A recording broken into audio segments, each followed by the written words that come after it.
오늘 말씀의 제목은 구원의 축복을 받은 자의 삶입니다. 성경은 세상에 하나님의 선택을 받은 자와 그렇지 않은 자가 있다라고 말해줍니다. 그중 우리는 여러분 어떤 사람입니까? 하나님의 선택을 받은 사람과 아닌 사람이 있는데 우리는 어떤 사람이죠? 하나님의 선택을 받은 사람입니다. 하나님의 선택을 받았다는 것은 하나님으로부터 믿음과 구원을 선물로 받았다라는 말입니다. 바울은 우리가 잘 알듯 신앙의 사람이었고 구원받은 사람이었습니다. 바울은 구원받은 자들의 처지를 우리에게 고린도 전서를 통해 이렇게 말해줍니다. 고린도전서 15장 16절부터 19절까지를 보겠습니다. 만일 죽은 자가 다시 살아나는 일이 없으면 그리스도도 다시 살아나신 일이 없었을 터이요. 그리스도께서 다시 살아나신 일이 없으면 너희의 믿음도 헛되고 너희가 여전히 죄 가운데 있을 것이요. 또한 그리스도 안에서 잠자는 자도 망하였으리니 만일 그리스도 안에서 우리가 바라는 것이 다만 이 세상의 삶뿐이면 모든 사람 가운데 우리가 더욱 불쌍한 자이라. 죽은 자가 다시 살아나는 것은 부활을 가리키죠. 부활은 곧 구원을 의미합니다. 바울은 고린도 교회에 구원이 없다면 현재 믿음을 가진 우리의 믿음도 헛되고 죽은 자들도 망하는 삶이 될 것이라고 말해준 겁니다. 여러분, 우리에게 구원이 없다면 우리의 삶은 어떻게 되는 걸까요? 망한 삶이 되는 거죠. 망한 삶. 왜 망한 삶일까요? 믿음으로 살기 위해 세상의 것들을 포기하며 살았기 때문이죠. 헛것을 쫓아 구원이라는 부활이라는 헛것을 쫓아 내 것을 포기한 어리석은 사람이 되기 때문에 불쌍한 자가 되는 겁니다. 그런데 바울은 19절로 글을 마무리하지 않습니다. 20절에 우리에게 고린도 교회에 이렇게 말해줍니다. 그러나 이제 그리스도께서 죽은 자 가운데서 다시 살아나사 잠자는 자들의 첫 열매가 되셨도다. 그리스도께서 죽은 자 가운데서 다시 살아나신 것이 분명한 사실이니 그런 걱정 안 해도 된다라는 것이죠. 이것이 분명한 사실이니 너희는 망한 인생이 아니라는 겁니다. 참으로 너희는 축복받은 인생이라는 겁니다. 너희가 지금 포기하고 살고 있고 너희가 지금 부활을 쫓아 살고 있는 그 모습이 참으로 복되고 축복된 삶이라는 겁니다. 여러분, 우리의 삶의 현실에는 문제가 가득합니다. 눈만 뜨면 해결될 일투성입니다. 고민해야 할 것들이 넘쳐납니다. 이렇듯 우리의 삶에는 걱정과 근심이 끊이지가 않습니다. 하지만 우리의 삶이 이렇게 고될지라도 우리는 축복받은 사람들입니다. 왜일까요? 우리에게 확실한 구원이 있기 때문입니다. 세상 사람들에게는 이 땅의 삶이 전부입니다. 그래서 그들은 이 땅에서 무조건 잘 살아야 합니다. 이유는 간단합니다. 이 땅 다음의 스텝이, 이 땅 다음의 삶이 그들에게 없기 때문입니다. 하지만 우리는 다르죠. 우리에게는 이 땅 다음이 있습니다. 여러분, 우리가 이 세상에서 못 살아야 한다, 절제하며 금욕해야 한다라는 말을 하는 게 아닙니다. 우리는 저들과는 다른 삶을 살아야 한다라는 말입니다. 우리에게는 이 다음이 있으니 구원이 없는 저들처럼 세상의 욕심, 세상의 가치를 쫓지 않을 수 있다는 겁니다. 우리에게는 세상이 전부인 저들처럼 세상의 가치에 매달려 살아가지 않을 수 있는 충분한 이유가 있다는 겁니다. 우리에게는. 그것이 무엇입니까? 구원이라는 것이죠.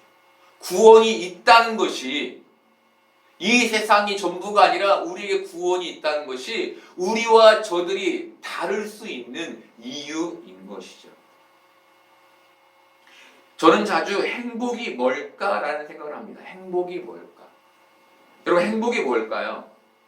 늘 제 머릿속에 있었던 행복은 가정이 화목한 것, 가족이 건강한 것, 웃음꽃이 피어나는 것, 섬김과 배려가 넘쳐나는 것이었습니다.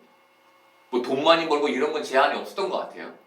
이것이 제가 가지고 있는 행복의 조건이었습니다. 그런데 저는 제가 추구해야 할 행복이 이것이 아니라는 생각을 하게 됐습니다. 그리고 저는 하나님 나라의 가치를 붙잡고 사는 것, 하나님 나라의 평화가 가득한 가정, 하나님 나라의 안식이 넘쳐나는 가정을 꿈꾸게 됐습니다.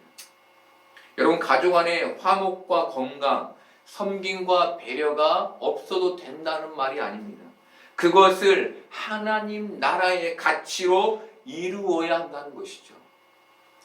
화목과 건강, 섬김과 배려를 세상 사람들의 가치로 끌고 가는 것이 아니라 하나님 나라의 가치를 가지고 그것을 이루어가는 게 우리가 가져야 할 삶의 방식이라는 겁니다.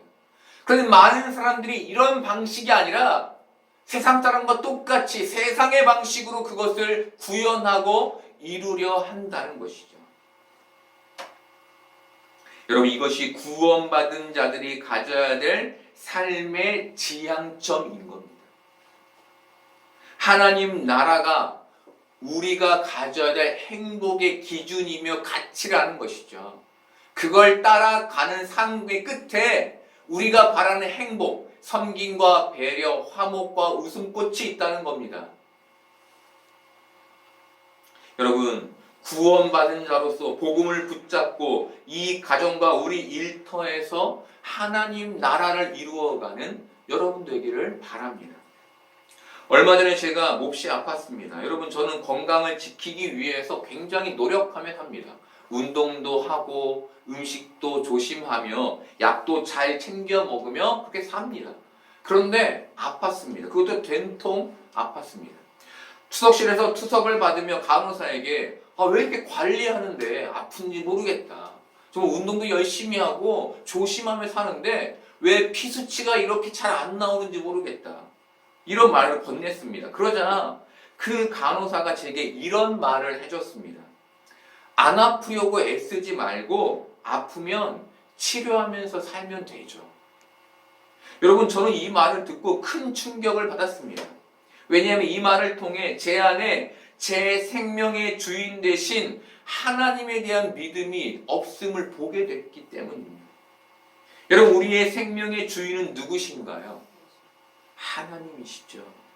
여러분, 하나님이 우리 생명의 주관자이심을 믿는다면 하나님이 우리의 생명을 걷어 가시지 않는 한 그 누구도 우리의 생명을 거둘 수 없음을 믿어야 합니다.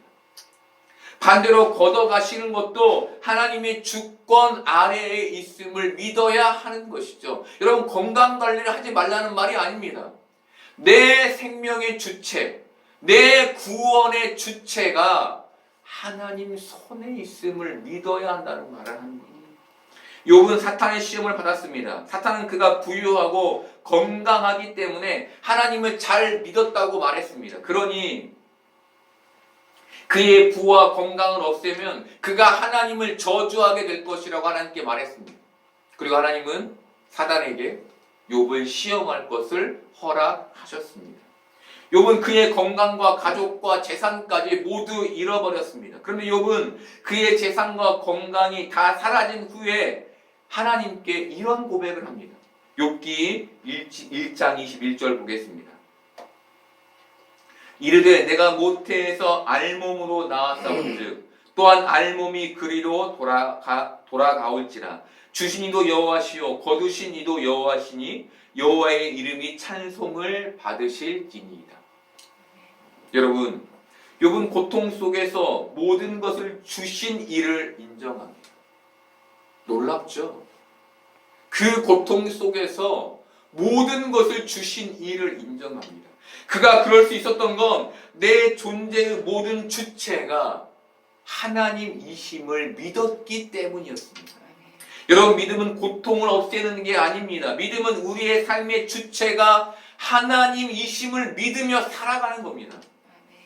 우리의 삶의 다음을 하나님이 준비하고 계심을 믿는 것이죠. 내일 내게 무슨 일이 생길까 노심초사하며 사는 게 아니라 내 삶의 저 끝에 하나님의 구원이 있음을 믿는 그 믿음으로 사는 게 우리인 겁니다. 여러분, 그 믿음이 있어야 욥과 같은 고백이 가능한 겁니다. 그 믿음이 있어요. 그래야 바울과 같은 고백, 내가 궁핍에 처하고 가난에 처해도 내가 거기에 만족한다 라는 고백을 할 수 있는 겁니다. 여러분, 우리는 하나님으로부터 구원을 보장받은 축복받은 사람들입니다. 예수님 우리가 가져야 할 본향을 준비해 놓으셨다고 우리에게 말씀해 주십니다. 요한복음 14장 1절부터 3절까지를 보겠습니다. 너희는 마음에 근심하지 말라. 하나님을 믿으니 또 나를 믿으라. 내 아버지 집에 거할 곳이 많도다. 그렇지 않으면 너희에게 일렀으리라. 내가 너희를 위하여 거처를 예비하러 가노니 가서 너희를 위하여 거처를 예비하면 내가 다시 와서 너희를 내게로 영접하여 나 있는 곳에 너희도 있게 하리라. 아멘. 여러분, 구원의 소망과 확신으로만 우리는 세상 사람들과 다른 가치를 가지고 다른 삶을 살 수 있는 겁니다. 그런데 바로 그 확신이 구원에 있어야 하는 것이죠. 여러분, 구원에 여러분의 확신과 믿음을 두기를 바랍니다. 9절을 보면 유대인의 큰 무리가 예수님이 베다니에 계신 소식을 듣고 왔다라고 기록합니다. 그런데 예수님만 보기 위해서가 아니라 죽었다가 살아난 나사로도 보기 위해서 왔다라고 성경은 기록합니다. 여러분, 나사로의 구원은 정말 놀라운 얘기였을 겁니다. 진짜 살았대? 정말로 그 사람이 죽었다가 살아난 것이 맞대? 라는 궁금증이 사람들에게 있었을 겁니다. 그래서 죽은 나사로를 살린 예수라는 사람과 또 정말 죽었다가 살아난 나사로를 보기 위해 많은 유대인들이 베다니를 찾아온 것이죠. 여러분, 사람들에게 기적은 믿음의 초석이 됩니다. 그래서 성경도 11절에서 나사로 때문에 많은 유대인이 가서 예수를 믿음이러라 라고 말한 것이죠. 그런데 한 가지 사실을 우리는 더 생각해 봐야 합니다. 그것은 예수님께 기적을 요구했던 바리새인들에게 예수님이 해 주셨던 말씀입니다. 마태복음 12장 39절을 보겠습니다. 악하고 음란한 세대가 표적을 구하나 선지자 요나의 표적밖에는 보일 표적이 없느니라. 예수님은 기적을 요구하는 바리새인들에게 나는 너희에게 요나의 표적밖에 보일 표적이 없어 라고 말씀하셨습니다. 이 말은 내가 너희에게 보여줄 표적은 죽었다가 부활하는 표적인데 이 세상에서 이 표적 외에는 다른 표적은 필요 없다라는 의미였습니다. 여러분, 굉장히 중요한 의미죠. 너희가 기대하는 그 표적은 실상은 필요 없는 표적이야. 진짜 너희가 가져야 될 표적은 내가 이 땅에서 죽었다 살아나는 그 표적뿐이야 라는 말씀을 해 주신 겁니다. 1912년 32세의 나이로 한국에 파송되어 광주와 제주에서 선교 활동을 했던 서소평 선교사님이라는 분이 계십니다. 이분은 미혼모, 고아, 나병 환자, 거린 등을 돌보고 보살피는 일을 했습니다. 그 당시 많은 사람들이 서소평 선교사님을 어머니라고 부르며 따랐는데 그가 얼마나 폭넓은 선교 활동을 했는지 알 수 있는 대목입니다. 그런데 서소평 선교사님은 1934년 2월에 한국에 유행했던 풍토병에 걸리게 됐고 4개월간의 투병 끝에 그해 6월에 54세의 나이로 세상을 떠나게 됩니다. 서소평 선교사님은 죽어가던 그때까지도 자신에게 찬송가를 불러달라고 사람들에게 요청했고 사람들에게 하나님 나라에서 보자라는 말을 했다고 합니다. 선교사님이 남긴 유품은 담요 반장과 옥수수 가루 2홉 그리고 동전 7개 뿐이었고 선교사님의 방 벽에는 성공이 아니라 섬김이라는 글씨가 써 있었다고 합니다. 선교사님은 철저하게 예수님께서 말씀하신 인자가 온 것은 섬김을 받으려 함이 아니라 도리어 섬기려 함이라 라는 말씀을 삶으로 실천하며 사신 것이죠. 여러분, 어떻게 서서평 선교사님은 이토록 예수님의 삶을 살 수 있었을까요? 이분은 어떻게 그토록 예수님을 닮은 삶을 사실 수 있었을까요? 그에게 부활을 믿는 믿음, 그에게 구원을 믿는 믿음이 있었기 때문이었습니다.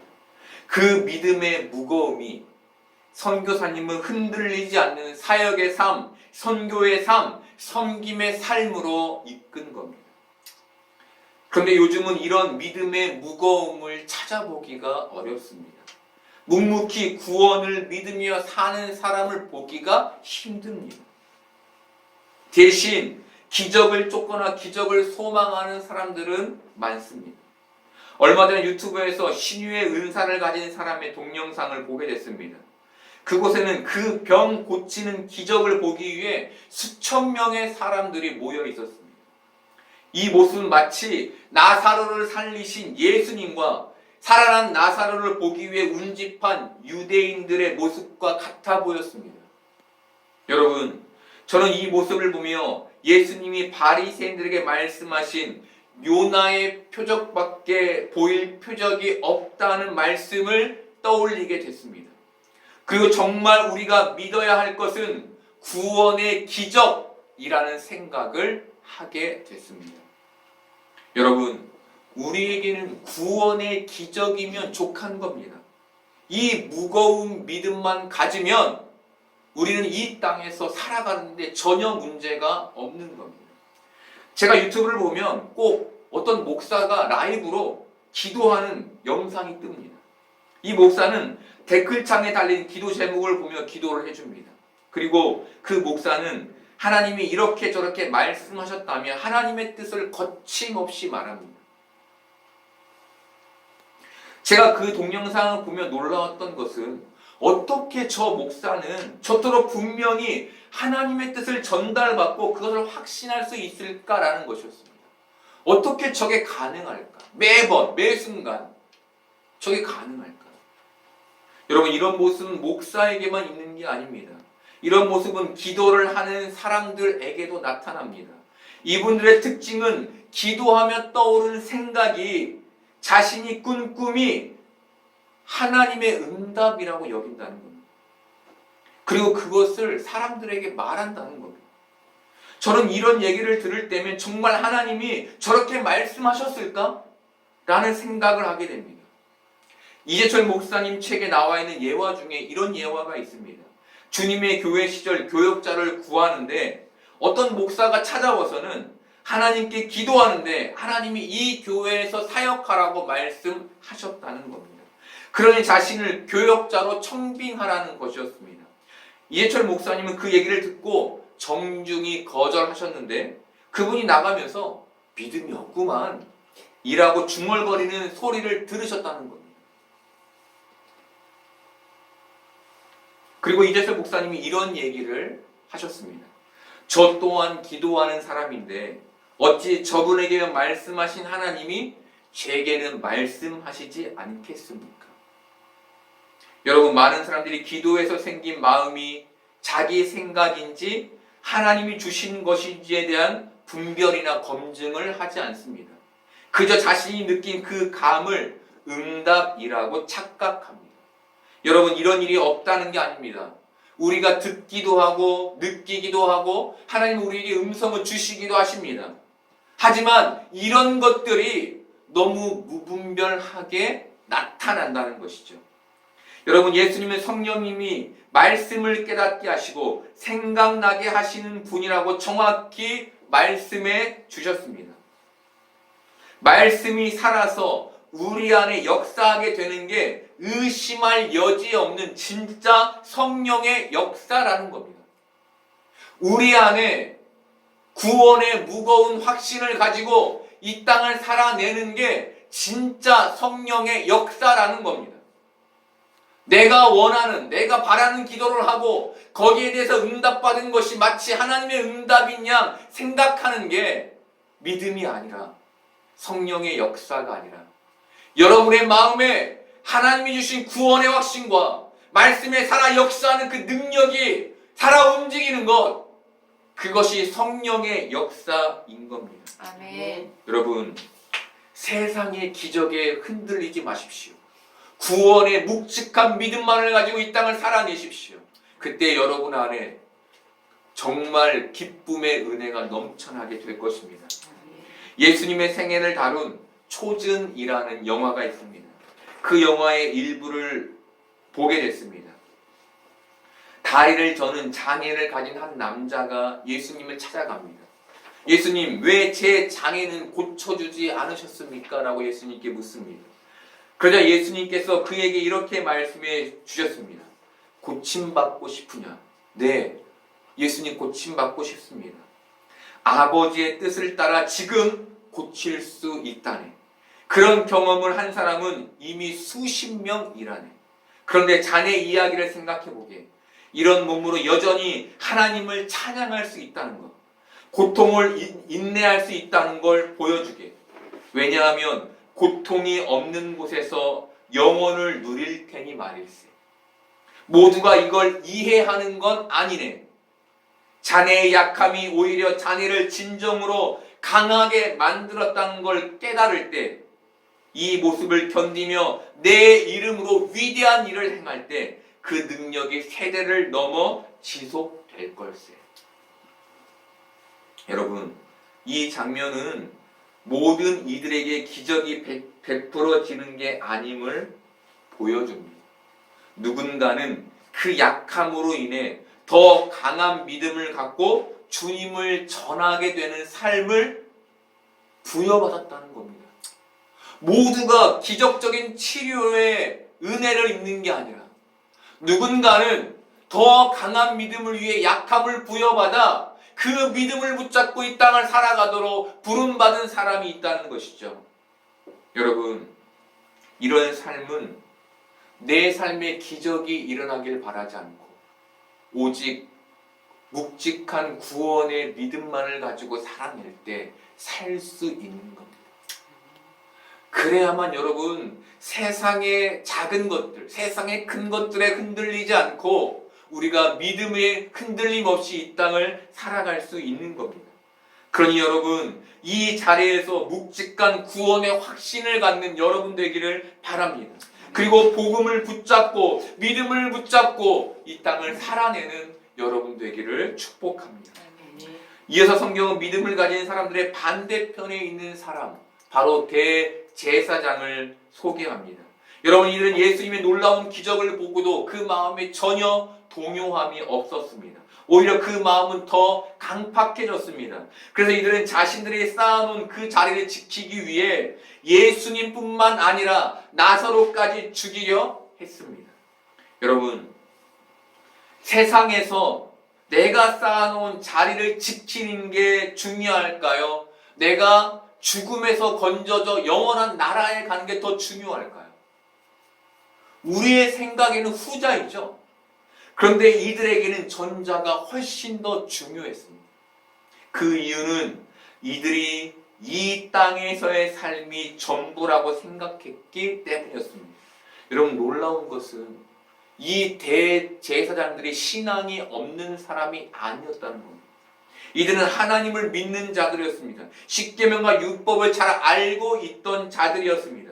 지금 말로 하면 신앙인들이었습니다. 그런데 이들이 하나님 나라가 아닌 이 땅에서의 삶을 전부라고 생각했다는 겁니다. 그래서 예수님과 나사로를 죽이려 했다는 겁니다.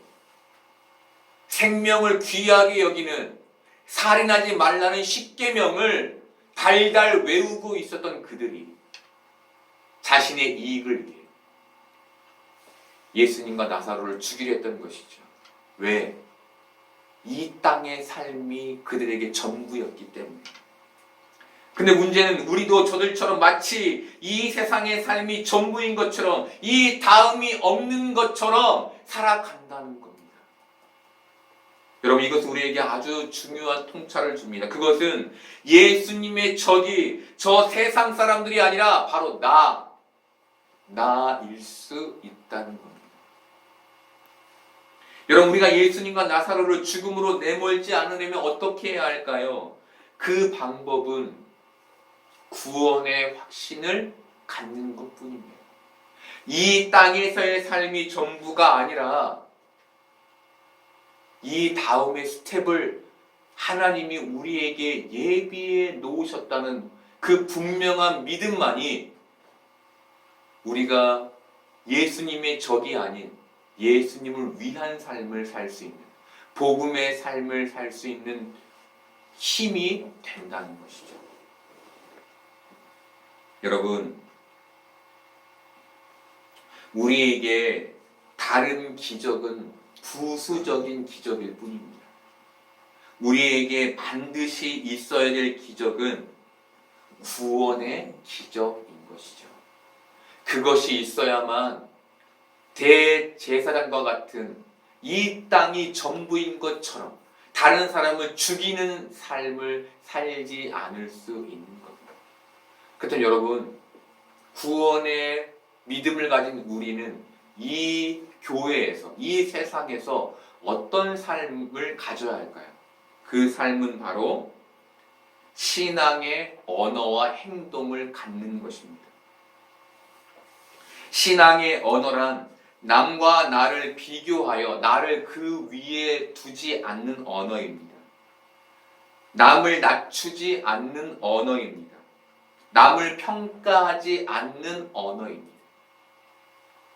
신앙의 행동은 대접받으려 하지 않고 대접하며 섬기려는 행동입니다. 높아지려 하지 않고 낮아지는 행동을 말합니다.